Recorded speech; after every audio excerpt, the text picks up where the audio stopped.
Hello friend, आप लोग कैसे हैं। Welcome to my YouTube channel Success. हमारे साथ में मैं सुनील कुमार आपका स्वागत करता हूं। आज का टॉपिक लेके आया हूं सिंधु घाटी सभ्यता। पिछले टॉपिक में पाषाण काल देखे थे, आज सिंधु घाटी की सभ्यता देखेंगे, जो बहुत ही इम्पोर्टेंट चैप्टर है। हर कम्पिटिटिव एग्जाम में लगभग हिस्ट्री से सिंधु घाटी सभ्यता से क्वेश्चन पूछा जाता है। तो चलिए देखते हैं सिंधु घाटी की सभ्यता, जो आज का टॉपिक है। अब बताइए, सिंधु घाटी सभ्यता क्यों नाम पड़ा था और कोई सभ्यता क्यों नहीं पड़ा? क्योंकि इसकी ये सभ्यता फल फूल रहे थे, परिपक्व थे सिंधु नदी के किनारे, इसलिए इसे सिंधु घाटी की सभ्यता कहते हैं। और इसको दूसरे नाम से भी जानते हैं, हड़प्पा सभ्यता। इसे हड़प्पा सभ्यता क्यों कहते हैं? क्योंकि इसका पहली बार खोज जो हुआ था सिंधु घाटी सभ्यता का, वो हड़प्पा की खुदाई हुई थी। 1921 ईस्वी में दयाराम साहनी ने इसकी खुदाई करवाया था, इसलिए इसको हड़प्पा सभ्यता के नाम से जाना जाता है। तो चलिए देखते हैं सिंधु घाटी की सभ्यता। देखिए, इनके 3 नामों से जाना जाता है, सिंधु सभ्यता, सिंधु घाटी की सभ्यता और हड़प्पा सभ्यता। ये 3 नामों से जाना जाता है। इनमें प्रत्येक शब्द की एक पृष्ठभूमि है, सबका अलग अलग महत्व है। प्रारंभ में पश्चिमी पंजाब के हड़प्पा, देखिए प्रारंभ में जो पहला बचा पश्चिमी पंजाब के हड़प्पा, इसके बाद मोहनजोदड़ो की खोज हुई। तब यह सोचा गया कि यह सभ्यता अनिवार्यता सिंधु घाटी तक सीमित ही थी, क्योंकि ये सिंधु नदी के किनारे थी, इसलिए इसे सिंधु घाटी की सभ्यता कहा गया है, नाम दिया गया है। इसको क्या कहते हैं, ताम्रपाषाण कालीन भी कहा जाता है। किस नाम से जाना जाता है? बोलेगा कि सिंधु घाटी सभ्यता को ऑप्शन दे देगा, ताम्रपाषाणिक और सारा दे देगा, तो इसमें क्या होता, ताम्रपाषाणिक काल के नाम से भी जाना जाता है इसको। हड़प्पा या सिंधु संस्कृति का उदय पाषाणिक पृष्ठभूमि पर भारतीय उपमहाद्वीप के पश्चिमोत्तर भाग में, जो भारतीय महाद्वीप के जो पश्चिमी भाग में हुआ था, इसका नाम हड़प्पा संस्कृति पड़ा। क्योंकि इसका पता सबसे पहले 1921 ईस्वी में पाकिस्तान के पश्चिमी, जो ये है ना, पाकिस्तान में पड़ते थे, पंजाब प्रांत था ना पश्चिमी, वहाँ पर अवस्थित हड़प्पा के आधुनिक स्थल में से चला था। समझ गए आप? इस परिपक्व संस्कृति का केंद्र स्थल पंजाब और सिंध में मुख्यतः जो इसका जो केंद्र था वो पंजाब और सिंध में था, क्योंकि सिंधु घाटी सभ्यता जो है वो उस साइड में था, सिंधु नदी के किनारे था, तो उस साइड में मतलब सिंध पंजाब पाकिस्तान में पड़ जाता है सिंधु नदी, तो ये पाकिस्तान में था। दजला, फरात और नील घाटी सभ्यताओं की समकालीन यह सभ्यता था। किसका था? क्वेश्चन पूछेगा किस सभ्यताओं के समकालीन था, तो दजला, फरात और नील घाटी सभ्यताओं की समकालीन यह सभ्यता था। अपने विशिष्ट नगर नियोजन, जल निकासी व्यवस्था के लिए प्रसिद्ध था। यह क्या था? नगर नियोजन। इसका जो मतलब आर्किटेक्चर था ना, पूरा बनावट था ना, वो एक नगरीयकरण में, जल निकासी का एकदम नगरीयकरण था। जैसे नाला बनाया गया, जैसे देखते हैं ना बड़ा बड़ा शहर में नाला ने रोड के नीचे से निकाल देता है, रोड पर से निकाल देता है बगल से, और एकदम चौकुर करके गली गली ऐसे काट कूट करके नगरीय सभ्यता की तरह है। गांव में थोड़ा चलो यहाँ से यहाँ तक है, गांव बंद हो गया, वो गांव हो गया, ऐसा नहीं था। मतलब चारों तरफ से था, घुमाव था, दुर्ग बना हुआ था, इसलिए इसको नगरीय सभ्यता के नाम से जाना जाता है। अब देखते हैं कि इसका खोज कहाँ हुआ, कब हुआ, इसके बारे में आगे चलिए। देखिए, स्थल, उत्खनन वर्ष, उत्खननकर्ता कौन थे और कहाँ स्थित है वो। ये क्वेश्चन बार बार आता रहता है कि हड़प्पा की खोज किसने की, कब हुई थी, कहाँ पे पड़ता है, ये सब क्वेश्चन आता है। तो पहला है हड़प्पा, 1921 ईस्वी में इसका उत्खनन हुआ था। कौन किया था? दयाराम साहनी ने। ये कहाँ पड़ता है? मांटगोमरी जिला, पंजाब, पाकिस्तान में पड़ता है। माउंटगोमरी जिला पंजाब पाकिस्तान में।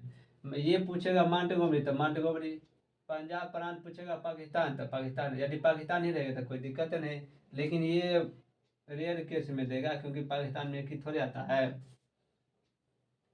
मोहनजोदड़ो 1922 ईस्वी में कौन बना था? R.D. बनर्जी, राफेल दास बनर्जी। ये कहाँ पड़ता है? सिंध के लाड़काना जिला पाकिस्तान में पड़ता है।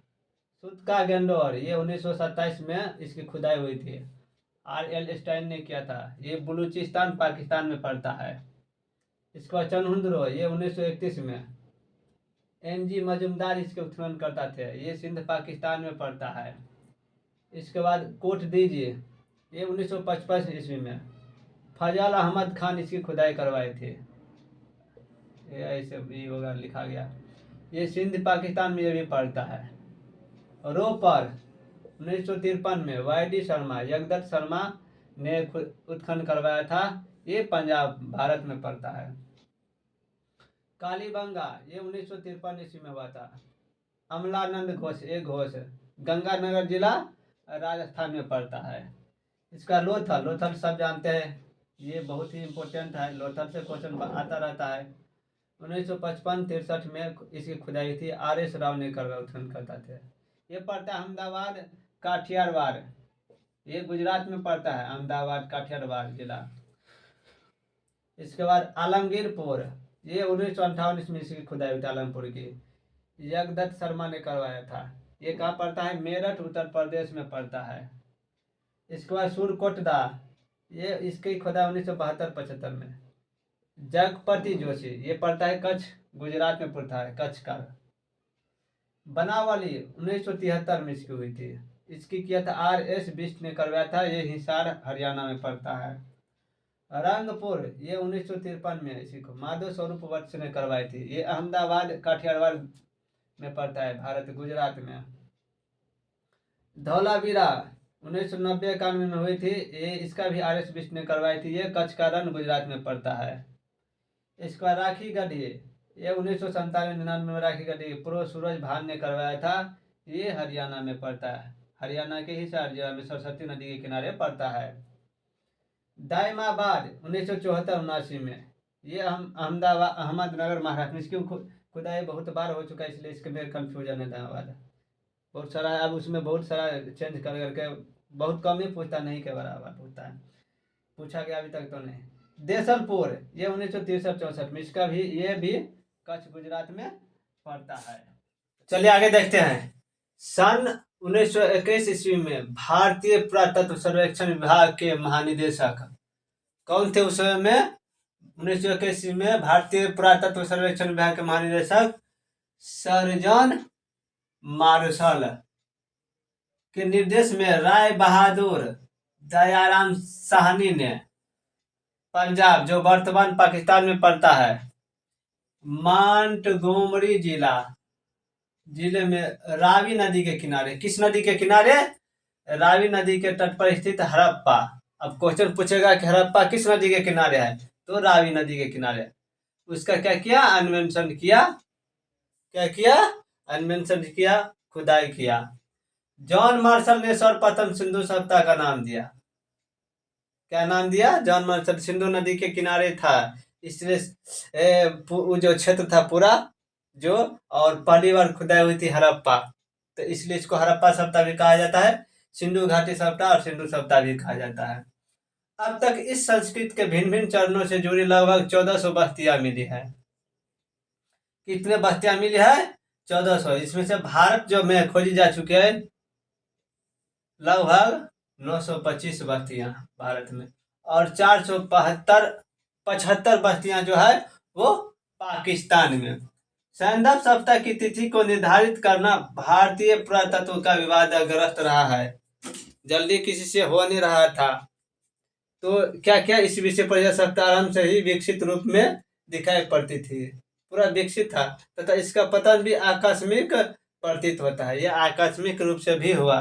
कैसे? जैसे बाढ़ आ गया, भूकंप आ गया, क्या कहते हैं झांट बिहार, मतलब क्या कहते हैं झांट बिहार गांव घर की भाषा में, तूफान आ गया, हुदहुद तूफान, उसमें पूरा अति क्या गया, बह गया, तो सब हर तरह से है।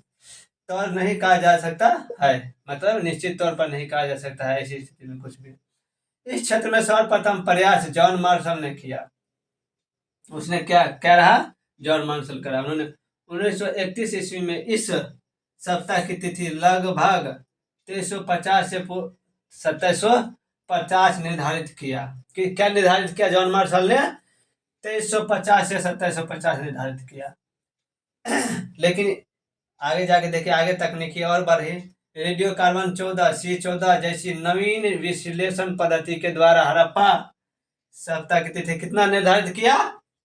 कितना? कार्बन 14 के जैसी नवीन विश्लेषण पद्धति के द्वारा 2500 ईस्वी पूर्व से 1750 ईस्वी पूर्व माना गया। यह क्या हुआ? सर्वाधिक मान हुआ ये, क्योंकि है आप जब ये किसी तकनीकी के द्वारा उसको मापिएगा तो सर्वमान भी माना ही जाएगा।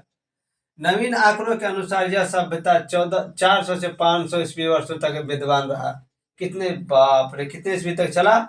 400 से 500 ईस्वी तक सिंधु घाटी सभ्यता चला। क्वेश्चन आएगा तब पूछेगा तब बना लीजिएगा। तथा 2200 ईस्वी पूर्व से 2000 ईस्वी पूर्व के मध्य यह अपने परिपक्व अवस्था में रहा। मतलब 2200 ईस्वी पूर्व से 2000 ईस्वी तक रहा, एकदम पूरा फल फूल रहे थे, विकसित रूप में रहे, एकदम पूरा घन घन क्या पशुपालन, व्यापार, हर कुछ एकदम परिपक्व रूप से फल फूल रहे थे। आगे देखिए, तब विद्वान और निर्धारित थे। सिंधु घाटी सभ्यता का जो काल था, तो अलग अलग विद्वान ने अपना अलग अलग समय निर्धारित किया अपने अनुभव के आधार पर, और क्या कहते हैं, तकनीकी के आधार पर जो भी काल था वो निर्धारित करते। जॉन मार्शल 3250 से 2750 तक निर्धारित किया। अर्नेस्ट मई के 2800 ईस्वी पूर्व से 2500 ईस्वी पूर्व तक। माधव स्वरूप वर्ष 3500 ईस्वी पूर्व से 2700 ईस्वी पूर्व तक। सीजे गैंड 2350 से 1750 ईस्वी पूर्व तक। मार्टिमर व्हीलर 2500 से 1500 ईस्वी तक। और फेयर सर्विस 2000 ईस्वी पूर्व से 1500 ईस्वी तक इसको निर्धारित किए। अब देखिए इसका विस्तार जो था, अब तक इस सभ्यता के अवशेष पाकिस्तान और भारत में पंजाब, सिंध, बलूचिस्तान, गुजरात, राजस्थान, हरियाणा, पश्चिमी उत्तर प्रदेश, जम्मू कश्मीर, पश्चिमी महाराष्ट्र के भागों में पाए जा चुके हैं। इसका जो है मतलब अवशेष जो है खुदाई किया गया, तो इसके बारे में जानकारी जो भी अवशेष मिले हैं वो इस जगह पे। अब इसकी देखिए क्षेत्रफल कैसा है। इस सतह फला उत्तर में मांडा, जो अखनूर जम्मू कश्मीर में पड़ता है, अखनूर जिला। दक्षिण भाग हो गया दायमाबाद, जो जिला अहमदनगर महाराष्ट्र में पड़ता है, दायमाबाद। पूर्व में आलमगीरपुर, जो जिला मेरठ उत्तर प्रदेश में पड़ता है। देखिए कहां से कहां तक। इसके बाद पश्चिम चले जाइए, बलूचिस्तान, जो सुटका गेंडोर तक फैला हुआ है। बलूचिस्तान कहाँ स्थित है? सुटका गेंडोर, बलूचिस्तान सुटका गेंडोर, तो यहाँ तक फैला हुआ है। यह क्षेत्र पूर्व से पश्चिम तक लगभग कितने किलोमीटर है? पूर्व से पश्चिम 1600 और उत्तर से दक्षिण 1400 किलोमीटर तक फैला हुआ है। इसकी लंबाई चौड़ाई हो गई। इस सभ्यता का कुल भौगोलिक क्षेत्र मिस्र की सभ्यता के क्षेत्र से 20 गुना, कितना गुना है? अब पूछ देगा क्वेश्चन कि सिंधु घाटी सभ्यता का भौगोलिक जो क्षेत्र है, कुल क्षेत्र है, वो मिस्र की सभ्यता से कितना गुना है क्षेत्र से? तो 20 गुना क्षेत्र से 12 गुना बड़ा है, 20 गुना, और मिस्र तथा मेसोपोटामिया दोनों ही सभ्यताओं के कुल सम्मिलित से 12 गुना। कैसे बढ़े? मिस्र की सभ्यता से 20 गुना और मिस्र तथा मेसोपोटामिया दोनों ही सभ्यताओं के कुल सम्मिलित क्षेत्र से 12 गुना बड़ा था। आगे इसका क्षेत्रफल लगभग 12,50,000 वर्ग किलोमीटर है। कितना है क्षेत्रफल इसका? 12,50,000 पूरे क्षेत्रफल, लंबाई चौड़ाई मिला करके। किस क्षेत्र में? त्रिभुजाकार में है। किस रूप में है? त्रिभुजाकार में क्वेश्चन आएगा कि सिंधु घाटी सभ्यता का आकार कैसा है आकृति में, तो त्रिभुजाकार। इस सभ्यता के विस्तार के आधार पर ही स्टुअर्ट पिगट ने हड़प्पा एवं मोहनजोदड़ो को एक विस्तृत साम्राज्य की जुड़वा राजधानी बताया। किसको बना बताया जुड़वा राजधानी? हड़प्पा और मोहनजोदड़ो को। किसने? स्टुअर्ट पिगट ने। इसमें 2 क्वेश्चन आ सकता है। इसके बाद देखिए इसके निर्माता कौन कौन थे, कैसे हुआ, क्या हुआ सो। सिंधु घाटी सभ्यता के प्रवर्तकों या मूल संस्थापकों के संबंध में हमारी उपलब्ध जानकारी केवल समकालीन खंडहरों से प्राप्त, जो खंडहर है उससे प्राप्त होता है। मानव कंकाल और कपाल खोपड़ियां सब जो मिली है उससे इसके समकालीन खंडहर, मानव कंकाल और खोपड़ियां जो मिली है, जो जानकारी उपलब्ध कराती है किसके बारे में? सिंधु घाटी सभ्यता के बारे में। इससे जो प्राप्त साक्ष्य से पता चलता है कि मोहनजोदड़ो की जनसंख्या एक मिश्रित प्रजाति की थी। मोहनजोदड़ो की जनसंख्या थी उसमें एक जाति नहीं, एक मिश्रित जाति, 3-4 जाति मिला करके थे, जिसमें था प्रोटो ऑस्ट्रेलाइड, भूमध्य सागरीय, अल्पाइड, मंगोलाइड। ये 4 जाति जो मतलब पता चला है इसके बारे 4 जाति के बारे में कि मोहनजोदड़ो की जनसंख्या एक मिश्रित प्रजाति, 4 प्रजाति के मोहनजोदड़ो में रहते थे। आमतौर पर यही धारणा है कि मोहनजोदड़ो के लोग मुख्यतः भूमध्य सागरीय प्रजाति के थे। अब आमतौर पर जो पता चला है वहाँ पे मतलब ज्यादा लोग, अधिकतर लोग जो जैसे यहाँ पे भारत में हिंदुस्तान है, हिंदू ज्यादा है, इसलिए वहाँ पे क्या है भूमध्य सागरीय प्रजाति के लोग ज्यादा से आमतौर पर थे। किसी प्रजाति विशेष द्वारा सिंधु सभ्यता के प्रवर्तन या संस्थापन करने के संबंध में इतिहास एवं पुरातत्वविदों के मध्य काफी मतभेद है। अब बताइए मतभेद रहेगा ही ना, पूर्ण रूप से न पता चलेगा, उससे कितना पता लगाइएगा रिसर्च करके, खोज करके, जितना ही मिलेगा उतना ही ना, तो इसे भी आपको पता लगाना होगा। ऐसे ही सिंधु सभ्यता के प्रवर्तकों को द्रविड़, बहुवाई, सुमेरियन, पनी, असुर, वृत्त, बाहिक, दास, नाग आदि प्रजातियों से संबंधित बताया जाता है। जो मतलब पुरातात्विक से खोज करता थे उसने सिंधु सभ्यता के प्रवर्तकों को द्रविड़, कोई बहुवाई, सुमेरियन, पनी, असुर, कृत, बाहिक, दास, नाग आदि ये सब प्रजाति से संबंधित संबंधित बताया जाता है। आगे देखिए विद्वान और सिंधु सभ्यता के निर्माता। अब देखिए किस विद्वान ने किसे कहा है कि ये निर्माण किया था। डॉक्टर लक्ष्मण स्वरूप और रामचंद्र ने कहा कि आर्य इसके निर्माता थे। गार्डन चार्ली ने कहा कि सुमेरियन इसके निर्माता थे। राखल दास बनर्जी ने कहा कि द्रविड़ इसका निर्माता थे। और मार्टिमर व्हीलर ने कहा कि दस्यु एवं दास इसके निर्माता थे। सब जो विद्वान थे, इतिहासकार थे, उसका अलग अलग अपना स्टेटमेंट आया। देखिए इसका प्रमुख स्थल सिंधु सभ्यता के जिन नगरों की खुदाई की गई उन्हें निम्नलिखित वर्गों में वर्गीकृत किया जा सकता है। अब देखिए उसको मतलब खुदाई की जगह वहाँ पे अलग अलग नाम दे दिया। जैसे केंद्रीय नगर, केंद्रीय नगर कौन था? हड़प्पा, मोहनजोदड़ो, धौलावीरा जो समकालीन बड़ी बस्तियाँ थी। तटीय नगर और पत्तन, अन्य नगर एवं कस्बे, सबको अलग अलग रूप में नाम दिया गया था। जिसमें केंद्रीय नगर सिंधु सभ्यता के कौन थे? हड़प्पा, मोहनजोदड़ो और धौलावीरा। यदि क्वेश्चन पूछेगा कि सिंधु सभ्यता के केंद्रीय नगर कौन कौन थे, तो हड़प्पा, मोहनजोदड़ो और धौलावीरा ये तीनों थे। अब देखिए हड़प्पा सभ्यता देखते हैं। जो हड़प्पा सभ्यता है, जो हड़प्पा पाकिस्तान के पंजाब प्रांत में स्थित मोंटगोमरी जिले में, अब देखिए क्वेश्चन इससे निकलता है कहाँ पे पड़ता है? पंजाब प्रांत में। कहाँ पे? मोंटगोमरी जिले में। किस जिला में? किस नदी के किनारे है? रावी नदी के किनारे। आ गया बाएं तट पर यह स्थल स्थित है। 2-3 क्वेश्चन निकल गया। हड़प्पा के टीले या ध्वंसावशेषों के विषय में सर्वप्रथम जानकारी 1826 ईस्वी में किसने दिया था? चार्ल्स मैसन ने दिया था। इसके अवशेषों, ध्वंसावशेषों के बारे में सर्वप्रथम क्वेश्चन एक ये भी हो गया। इसकी खुदाई जो की थी 1921 ईस्वी में, दयाराम साहनी ने इसका सर्वेक्षण किया। किसने किया? दयाराम साहनी ने। और 1923 ईस्वी में इसका नियमित उत्खनन आरंभ हो गया। इसके बाद 1926 में देखिए माधव स्वरूप वत्स ने भी की। 1946 ईस्वी में मार्टिमन व्हीलर ने व्यापक स्तर पर इसका उत्खनन कराया। चलिए आगे, हड़प्पा से प्राप्त 2 टीलों में पूर्वी टीले को क्या कहा जाता है? जो हड़प्पा से 2 टीला मिला है उसे पूर्वी टीले को नगर टीला और तथा पश्चिमी टीले को दुर्ग टीला नाम से संबोधित किया गया। ये क्वेश्चन आता रहता है, नगर टीला और दुर्ग टीला, जो पश्चिमी और पूर्वी हड़प्पा से जो 2 टीले मिले हैं। यहाँ पर 6.6 की 2 पंक्तियों में निर्मित कुल 12 कक्षों वाले एक अन्नागार। कहाँ से मिले अन्नागार के कक्ष? 12 कक्षों वाला अवशेष तो हड़प्पा से।